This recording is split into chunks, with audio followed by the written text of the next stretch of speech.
Hello and welcome to episode 140 of the Rollo and Slappy Show. Today is April 15th, 2019. I am Rollo McFlugel, and with me is Slappy Jones 2, and we are both from McFlugel.com. Show notes page for this episode is McFlugel.com/140, where you will be able to find links to the things we talk about, as well as a way to check out our sponsor. That's right. LibertyMugs.com, where you can buy awesome libertarian-themed mugs and T-shirts and a couple other cool things. And also, do us a favor, if you can, go to wherever you listen to this podcast and leave us a review. Give us a rating, leave us a review, stars, thumbs up, whatever it is. And since I can't put words together well, I'm just going to hand it right over to Slappy and punt to him to this, very jam-packed episode that we have. Yeah, we do. We have an episode. This is our Seinfeld episode. Our episode about nothing. Yeah, I in my little notebook that I've posted pictures of, because the notes for every episode I wrote is just tractors, which is literally this entire page. I wrote the date, the episode number, the title, and then what I want to talk about, and it's tractors 6 times. All right, so and the title I gave, I think you got 2 of them out of the way already, or 3. Yeah, and I wasn't even intending to do that. So, man, I'm just so good at this. It's just like clockwork. But the title for this episode I wrote, which isn't necessarily the title of what I'm going to make it, but it's just kind of the topic, because I just wrote whatever. Yeah, and that's kind of our topic. So in the news today, over in France, there was a pretty big fire at the what's it called? I mean, I know it's Notre Dame Cathedral. Is that how we say it in English? Notre Dame? Yeah, I don't know. That cathedral was built in the 13th century or so. It was completed. I think I read that they broke ground in the middle of the 12th century. I could be wrong though. Okay. No, I think I may have seen that. But it was completed in the 1200s, and pretty big cathedral, known around the world. If you're not familiar with it, go check it out. I've never been to France. Have you? Nope. Really old, lots of artwork, Gothic style, right? Flying buttresses, keeping the yeah, sure, keeping the walls up. That what do they call that? Come on, I know you know this, engineer. The vault and the lateral thrust, so the buttress keeps it in. Yeah, see, I think that qualifies me as a better engineer than some others. Yes, makes you an architect. Yes, which is several levels above civil engineering. Correct. Anyway, there was a fire, and pretty bad one. And I know you had some thoughts on that, or maybe on the reaction to it, because some people may have been a little bit hysterical or getting out in front of this to have their theories. What do you got on it? Yeah, leave it to libertarians and others to just, without any sort of information other than this cathedral's on fire, to come up with all sorts of stupid and wild conspiracy theories about it. And it's like, could we just, and we've talked about this before, we've written about it, and it's like, when something bad happens, can we at least just have like a second to, I don't know, feel bad about what's going on and say, man, this is terrible. This is a almost 1,000-year-old cathedral. I guess a little bit less than that. But, hundreds and hundreds of year old cathedral that looks like it's burning down. And, for all we know, there might not be anything left. And the amount of history in that is incredible. And when that burns down, if that were to burn down completely, like, we don't get any of that back. That's all gone. You can't replace it. You can't restore it. I mean, you can restore it. It's not the same. It's not what it was. It's gone forever. Yeah, and like, I know in the U.S. I've only been out of the country once, and I was able to go to Stockholm, Canada. Which not New Jersey. And, uh, but I was in Stockholm's cathedral, which was built around I think it was built around the same time. Might have been even a little bit earlier. But you walk if you've ever had the opportunity to go to Europe or another place that has more a longer history, because the United States, I mean, the first settlements were in the early 17th century. No, well, I guess 1492. What am I saying? When Columbus came over. So, at Well, what most, was like Roanoke? I don't know. Actually, Probably, I yeah, guess I in the don't 1600s sometime, Probably. I don't know. But there weren't cities built yet, and there's not really much left of those original settlements. But the first cities were built in the 1600s, I guess. Yeah. We live close to Philadelphia, which is one of the oldest cities in the country, and there's a lot of history there. And you go to the old city, and you see the old architecture and the cobblestone roads. You think, wow, this is really, really old, but it's only a couple hundred years old. You go to other places in the world, and they're literally thousands of years old in some places. So, like, it's incredible. Some of these places, like when I was in Stockholm, that it was just so much older than anything I was ever used to. And going in this cathedral and seeing what these, just even a statue, like a guy, say, or let's just imagine this for being anywhere. Say a statue from 1,000 years ago, like that is your almost time machine to the guy who actually made that statue, Right? Because that's there. That is an artifact. That is what he had his hands on. That is what he had his tools on, working on. And so for you to be able to like stand there and even maybe touch it, to really experience it, that's incredible. And it really just, I don't know. I think it makes humanity seem a lot better, because it's, I don't know. To think about years. Well, like we have these years of separations. To think about what it was like to be 1,000 years ago, when you can be standing next to something that someone from 1,000 years ago created. I was in. You can feel. You do. I know what you're saying. Feel closer to them and feel maybe even some sort of a connection. You almost put your place. Like I was in Dublin Castle, and I think that I don't know when it was built. There's still parts of the original wall of the city of Dublin in Ireland, or the original wall. At least that's what they say. But the castle, I don't know how old it was. I'd say 1200s. It might have been 800. I don't know what year it was built. But as you're walking through and you're going down these stairs, you're like putting yourself in that place in that time. It's pretty neat, and you can't really replicate that. Yeah, I have a mug that I have on the desk that I bought at the Vasa Museum in Stockholm, which is a museum for the Vasa, which was a ship that the king had built to show how awesome he was. And on its maiden voyage, it sunk like a mile into its voyage. Awesome. They apparently built it a little bit too high, so when a wave hit it from the side, it just kind of tipped over. That's awesome. And they were able to, in the 60s, I think 1960s, they were able to find it and pull the ship out from the bottom of the harbor. And so they were able to reconstruct like 95% of the ship. That's cool. And it's in this museum, and it's incredible. And they took because there were even still skeletal remains of people in there.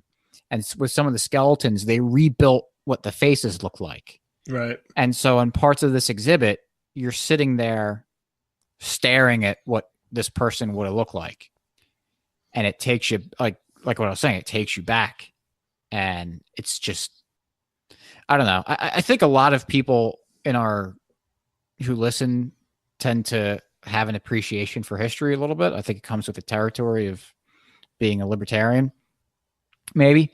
So hopefully people get what I'm trying to say, but it's just something, I don't know, that connection to be able to take you back to people from so long ago, I think is a very, very powerful thing. And and to lose these artifacts is terrible. So, so to just when we see this, one of the most famous churches in the world just burning down, to have the reaction to be able to just show the world how smart you are, just really just shows a lack of human empathy to be able to say, oh, look, I can score political points here. I mean, we sit here and rip on, the leftists and the neocons for doing the same thing. Anytime there's a tragedy that, they take advantage of it and try to score their own political points. Like Rahm Emanuel had the famous quote, "Never let a crisis go to waste." Right. And rightly so, people say like, wow, what a jerk. But by immediate, and we said this before, like, this, as far as I know, didn't have any bloodshed,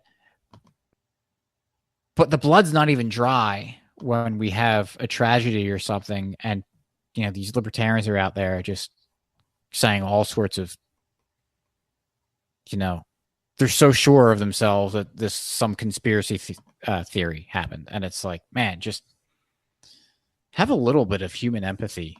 Like let people be upset. Let people mourn the loss of their neighbors and family for a second before you start, trumpeting on your bully pulpit that this was, XYZ was responsible for this, and it, and it's, what you think is happening didn't happen. And also, I mean, people are coming out with like, whoa, they're not giving a good explanation for this. How are they supposed to know? Like all of a sudden the thing caught on fire. Still on fire. The media, and I think this is a point that I wanted to say, and the last episode we were talking about this, and we were talking about before the show, and I don't think we mentioned it in the episode, but one of the things that people do is that when the media initially is reporting on stuff and there's holes in their story, people turn around and say, oh, well, look, the media story doesn't even add up. Well, of course it doesn't add up. They don't know anything yet. Yeah. An explosion happens. Gunshots go off. There's a church on fire. They're going to turn the cameras on and start reporting on it. Now, of course, the media does a lot of bad things, but in situations like this, when something's just happening, I think they're trying to get information together. They're being normal human beings. And they're going to interview people who could potentially have wrong information. Right. Exactly. I mean, I don't like to give the media too much credit. But. Right. It actually pains me to say that, but right. I'm trying to be reasonable. Let's be real here. Like nobody. I mean, maybe someone knew. I don't know. They were saying they were storing something or reconstructing something, and that may have gone up. Yeah, I don't know. It's I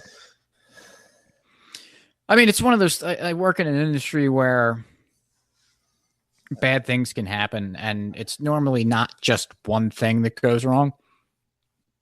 There's layers of security is what we call them, and it's basically like you think of a bunch of slices of Swiss cheese put back to back, and each hole represents a flaw in your security or that could cause something to go wrong.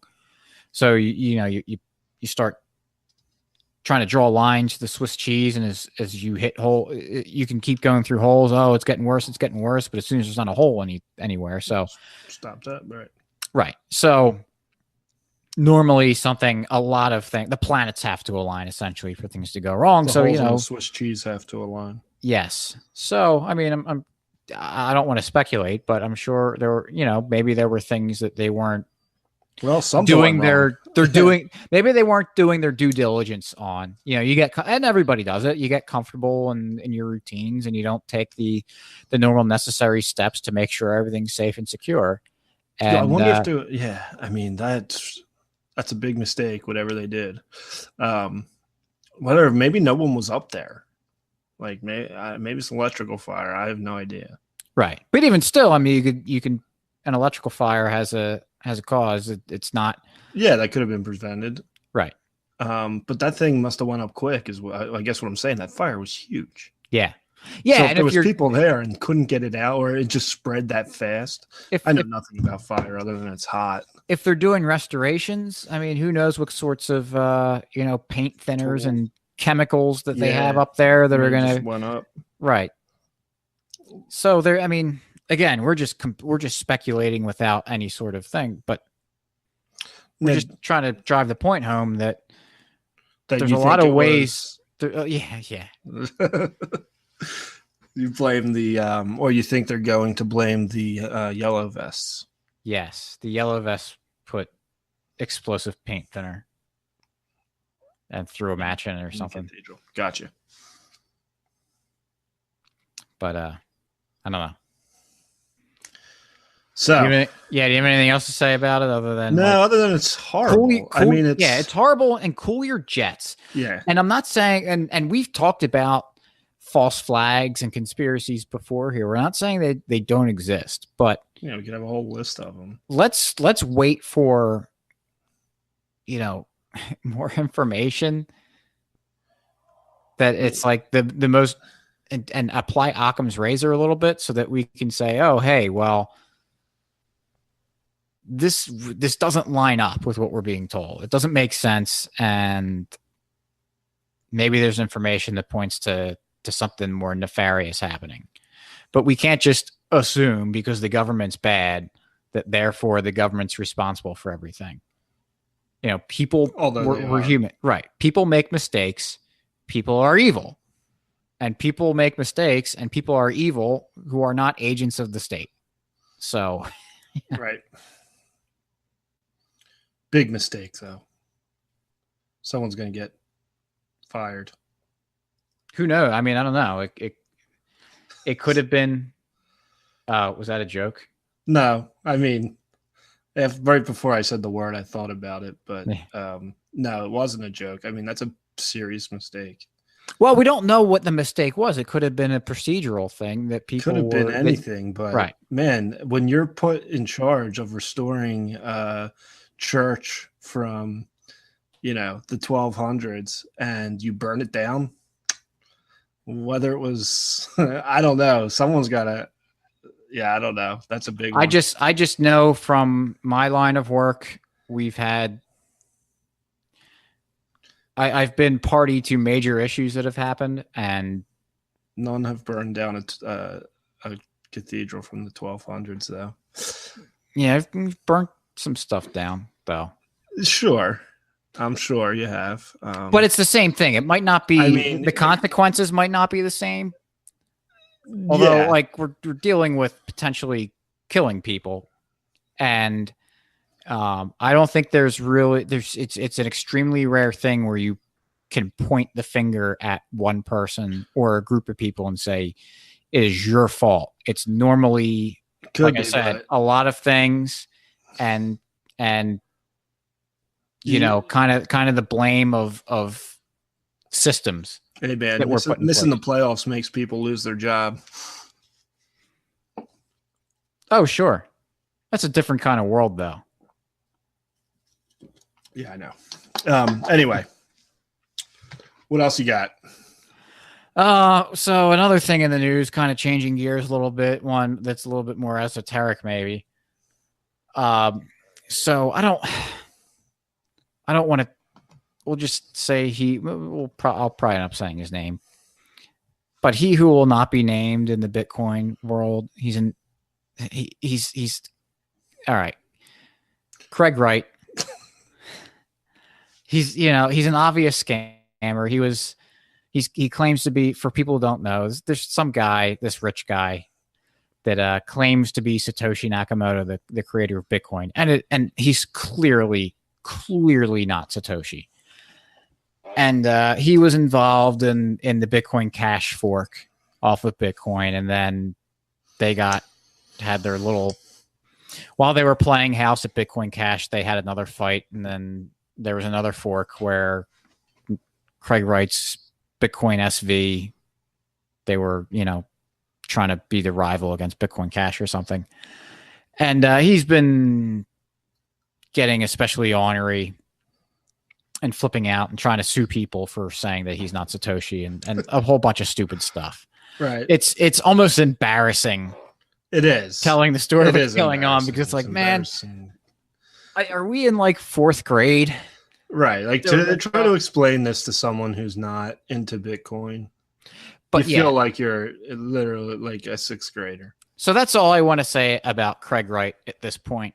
We'll talk about Bitcoin SV a little bit, because and here's the one thing, like I want to never talk about him again, because I just want him to disappear. And the more that we talk about and carry on about him and try to slam dunk on him, that's exactly what he wants, because it keeps him relevant. And I've talked about it before with like the leftists, these crazy SJWs. And it's like, all right, yeah, I get it. They're idiots and they're stupid and what they say is toxic.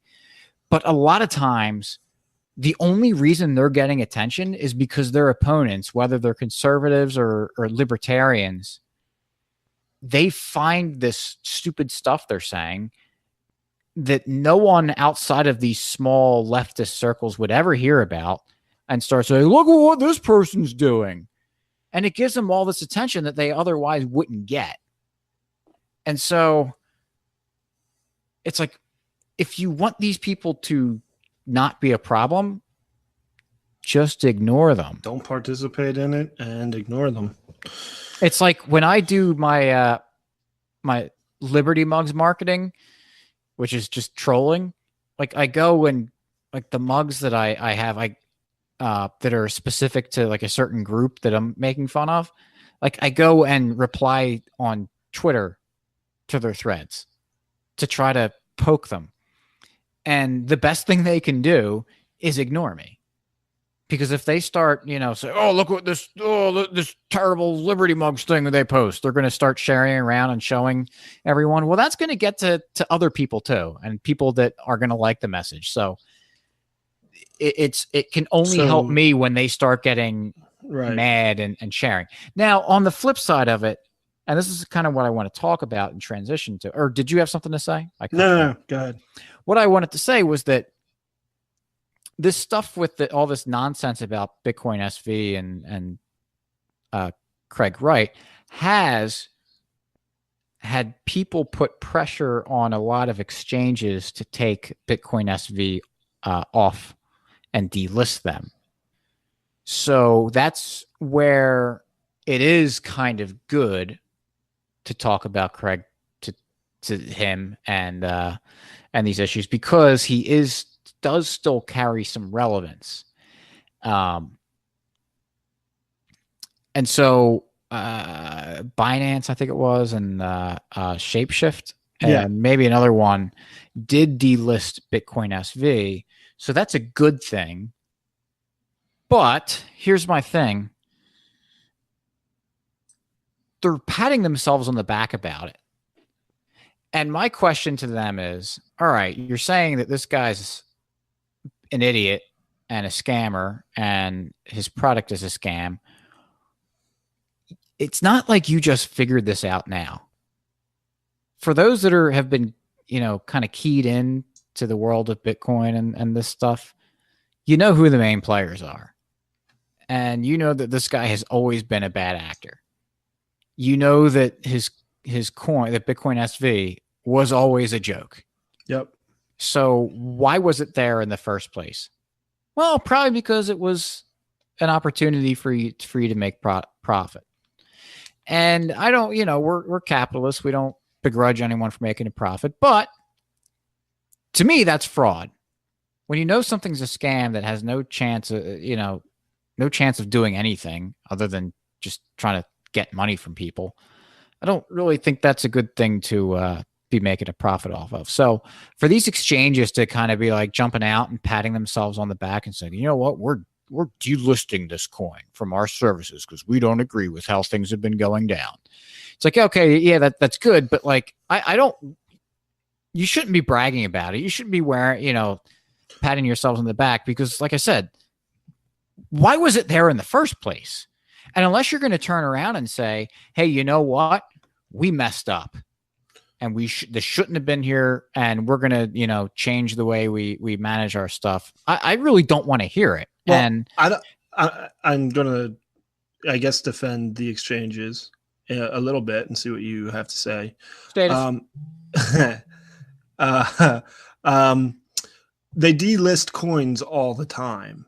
I don't know how they went about this one. Usually people just don't care because it's some coin that, isn't trading or Right. whatever the case is. I don't know why. I don't know their reasons for delisting, but I get emails from those exchanges still be like, we're just delisting whatever, 5 coins. And, so they give you like 2 weeks to try and sell it if you can, or take it, or whatever you want to do with it.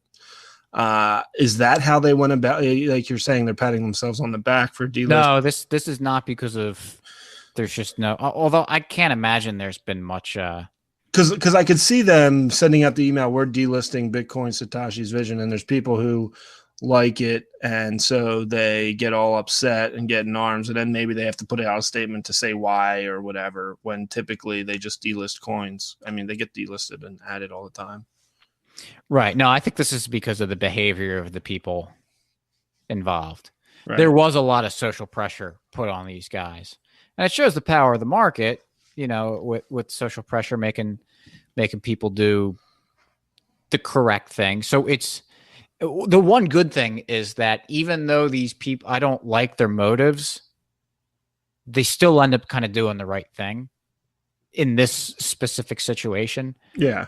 Because the other criticism I have of them is that, okay, well, you're saying that you're taking down this thing because it's bad business. Well, how about all the other scams that you have listed? Yeah, I don't think they believe. I don't know if they believe they're all bad business or not. I don't know. I think it's a mixed bag. Yeah, I think. I don't want to. I don't want to impugn because any specific. If people are creating these coins for whatever purpose, and your business is to trade them, have people trade them, I don't know why they list and delist coins. Period. Right? Like you would think you just put them all up there, and if people want to buy them, they can. Why would you delist them? Probably because, well, I mean, it costs money to maintenance them. Yeah, that's true. And I'm pretty sure a lot has to do. I mean, I doubt that a lot of these exchanges are doing it for free. I'm sure that they probably not. But some of these exchanges have like a ton of coins on them. Right. And it depends on their business model. If they want to be the reputable, we only have good coins on there, which is stupid because in my view, anything other than Bitcoin is not worth paying attention to. Then they'll only put the ones that actually have, that people kind of care about. These other ones, their business model is just to let people trade penny stocks, and they'll just put whatever I remember there was a Jon Snow coin that sticks out in my head for some reason. Cool. What about Tractor Coin? RV? No, that's a scam. RV is? Yeah, it's. Who's claiming to be Rollo? I think Car is. Yeah, the real coin is Tractor Coin Cash RV. Oh. Yeah. And that's Rollo's Vision. Yeah, that's the real Tractor Coin. Okay. That's the true Tractor Coin. Everything else is.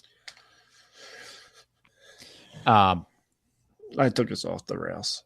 Yeah, but it's just like, these exchanges are making themselves out to be heroes a little bit. And the entire time, I think a lot of them have been the villain and continue to be the villain because they're peddling garbage that has like no purpose other than just to enrich the people that are the big bag holders and the people that created them.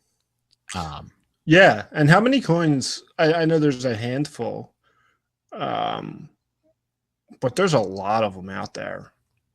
How many do you think actually are profitable? Profitable in what way? Like I created a coin and made money on it. Probably nearly all of them. Because you're selling, I guess you get them all and then sell them. It's not difficult. I mean, there's websites I think that you can go and just like change a couple parameters and. Because someone has to buy it. Right. So you're going to have to put in some work. It's going to cost money. Sure. A lot of these coins aren't worth anything, even on the exchanges. Right. So if you're going to airdrop them or whatever you're going to do to give people the coins, then they need to be able to trade them. But yeah, I mean, if you have any sort of programming ability, it's pretty easy to create a cryptocurrency because all you got to do is copy Bitcoin. I get that. Right. And change market it. Sure. You got to get some kind of like reason for someone to buy it or to trick someone into buying it or whatever your deal is. Yeah, I mean, back in the heyday of it, you could just go on the Bitcoin Talk forum and do an announcement. A couple of years ago, I used to buy random coins and they shoot through the roof, and I'd sell them and buy other random coins. But no, yeah, I think now it's a little more costly. You need something. I don't follow the altcoins anymore, but do they still shoot up the way they used to? I mean, you could I don't think buy almost anything, but they were shooting up mostly because of they were just and I was trading Bitcoin. Yeah, I mean, so was I before I realized that it was harmful. Yeah. I remember we talked about it when we were doing it and kind of saying like, yeah, I mean, and we're just trying to make our Bitcoin stack bigger. Yeah, exactly. We didn't think any of these were gonna do anything. Right. But then you kind of realized some of the things we were doing. Then I kind of had a change of heart about the whole thing and realized that like, man, I don't want to participate in something that's like it's a scam. I don't know. There are a lot of things I didn't quite understand. One of them being that I thought that maybe they offered. I didn't understand that money could only be one thing.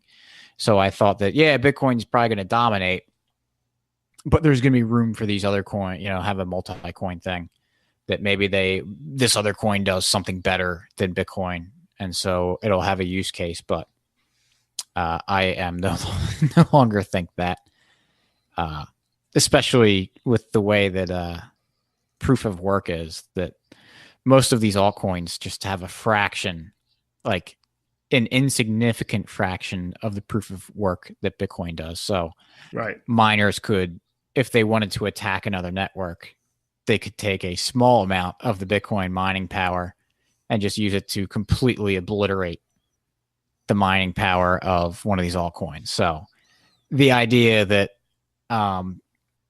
these altcoins have any sort of security is just absolutely laughable. And that's not even taking into account the lies that they. I mean, that's just factual, right? That's not even taking into account the lies that they like the easy, like Bitcoin Cash, or just pick on that because it's easy. That they say that their scaling solution is to increase the block size to what? Was it originally 8 megabytes? I think they increased it to 32. Yeah. And it's like, man, they're packaging a security flaw as a feature. So like they're not doing anything interesting. They're not doing anything that actually makes it better. Remember my thermal fluids design professor in college used to say it's the no free lunch principle. You play with one parameter. When you're trying to optimize a system, you can't just press the up button on one parameter and expect no negative consequences around the system otherwise. I mean, there's and these were the fluids you had in your thermos? Yes. How to keep your beverage hot all day. By pushing the up arrow. Yes. Gotcha. But yeah, it's all these little things they say. Oh, Bitcoin wasn't doing this thing, so we did it. Well, there's probably a reason why Bitcoin didn't add the feature that you're peddling for your thing. It's probably because it created a security flaw. And in every single case that I'm aware of, that's what was going on. Mm-hmm. So,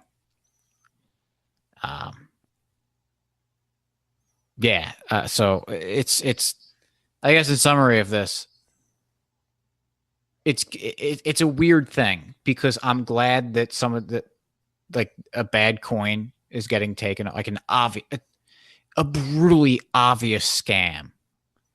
Now I know that people complain about Bitcoin maximalists throwing the word scam around too much, but I think any person would agree that Bitcoin SV was just a scam.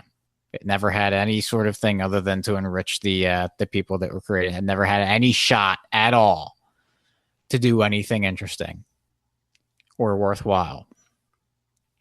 So for these people to list these on their exchanges is just, at best, it's careless. At worst, it's they're participating in the scam. And neither is a good thing. Because if they're being careless, then, that's not good. I mean, you're kind of trusting them to hold your money for you while it's on their exchange. And what happens if you hold it and you don't sell it? It just goes away. You just lose it when they delist it. Yeah, I guess so. What's it even trading at? I don't know. I know once they started talking about delisting it kind of tanked. Yeah. I don't care what it's trading at because it has no value to me. No, I'm just thinking of the guys who are trading altcoins who have like a couple, maybe $1,000. I don't know. I don't know how much people have. I guess whatever. I don't know how much it is or what it is. I don't like you. I don't follow it. I don't really care too much about it. Yep. What else you got? Any hockey news? Flyers get a new coach? I don't think so. Did they? I thought they did. Did they? Google it. Wait, who'd they get? Dude from I think he was a Rangers coach. He's got a French name. No, not that guy. Oh, Alain Vigneault? Yeah. Oh, really? Yeah. Also, we could talk about how all you got to do is get in the playoffs and anything can happen with the Lightning looking to possibly get swept. That enrages me more than anything else we're talking about. Just make the playoffs and then you got as good a shot as anybody. It's not true. It's a new season. Yeah, it's stupid. What you did in the regular season doesn't matter. That's one of those things. What's the term for where everyone thinks that something happened but it didn't? Like the beam me up, Scotty. Yeah, play it again, Sam. Yeah. I don't know. But I remember, like, I got sick of that, hearing that people would talk about hockey playoffs. They say, "Oh, just get in the playoffs, and you got as good a shot as anybody." And I don't know over the last few seasons, how this changed. I don't think it's much, but maybe it was, let's say, 5 years ago. I did it, and I looked back to the 94-95 season, I think it was, and looked to see what seeds won the cup. And I think it was, this held true until the Kings won the Stanley Cup as an 8 seed. They were an 8, right? Yeah, a couple years ago. And they just got caught absolute fire and were they just got in and anything happened. And they were an absolute buzzsaw. And but before that, there was one team since 1995 that won the Stanley Cup that was not a top 4 seed, and it was the 95 Devils, who were a 5 seed in a strike-shortened season. Otherwise, the higher the seed you are, the better the chance you have at winning the cup. So, I'm just going to say that. But everyone thinks that, I looked it up the other day. And I think if you're a top 3 seed, that it was like an 80-something% chance of winning the cup. Or 80, not an 80% chance. 80% of the time they won. Yes, yeah, and I forget how far back I went for it, but yeah, it's whatever that. As soon as we stop recording, I'm gonna remember what this thing is called. I know the Carr and Bird would know off the top of their head. Yeah, well, they just know useless information doesn't matter. That's the only thing they're good for. Yep. So, speaking of Carr and Bird, because I have Mandela effect. Yes, thank you. Why don't you? Maybe you should be just on their podcast. And Maybe I But, want to be. yeah, I want to give. We haven't been doing plugs much, but I want to plug Childerberg, which we talked about last week, and I'm reminded because I was drinking a glass of wine in the beginning of this episode, and want to give a shout out to the Tasting Anarchy podcast. They just had an episode where they interviewed I think it was Oregon vineyard, Washington or Oregon. They had the owner of a vineyard and just interviewed and asked him questions about what he does. They do. Now I'm forgetting the term that they use, but it's they avoid using not organic. It's like a higher version of organic. They don't use pesticides and everything, and really try to do things naturally. It was a very, very good episode.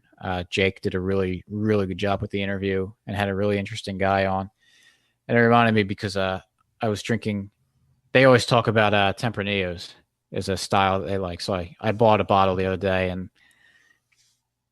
I opened it Friday night and I thought it was okay. It was different. I'm a dry red guy, and but it was a different taste. And I had it sitting and cracked it open again and had it, and it tastes a lot better today for whatever reason. Maybe I'm adjusting to the taste, or maybe it mellowed out a little bit over those 2 or 3 days of after I opened it. But if you haven't listened to them, go check them out. Tasting Anarchy is the name of the podcast, and I'm talking about them too because Jake is one of the guys in charge of Childerberg, which I will be attending in June. So it's going to be a great time in Texas. It's going to be crazy. I'm going to bring fruitcake for all of us to enjoy. And yeah. Good. Wanted to shout that out. So if you have the opportunity to go down there, it's go to childerberg.com, sign up to the newsletter. You'll find out all sorts of stuff about it. So, free market success story.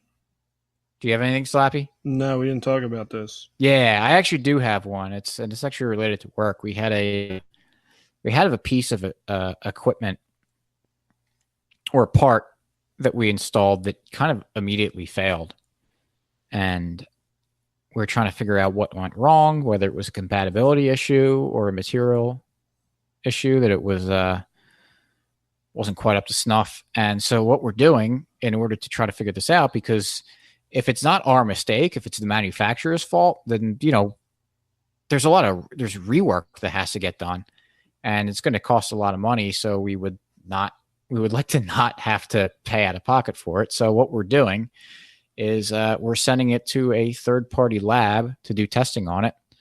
The manufacturer has on their website, they have the physical properties listed. So our third-party lab can test for those physical properties. And if they find that they do not match what the published properties are, then we have a case to say, hey, look, you guys messed up, and now you should pay some restitution for your mistake. And this isn't the first time that something like this has happened. And we've been in situations where we didn't even have to ask for the manufacturer or the contractor to pay for the rework. They caught the mistake and they took it upon themselves to say, hey, we're not going to charge you to fix our mistake, because it puts them in a better light. And it shows that they actually have some integrity with what they do. So I'm hoping that we are correct and the manufacturer messed up, so we can not be on the hook for some of this rework. There you go. But we shall see. So anything else, Slappy? No, I think we covered it. All right. So again, go to mcflugel.com/140 for the show notes page. Check out libertymugs.com. I may throw up an article there, or one of the previous episodes, about how libertarians try to act more like normal human beings with empathy. And I think that's it. So yeah, man. Yeah. We'll catch you next week. Thanks for listening. Peace.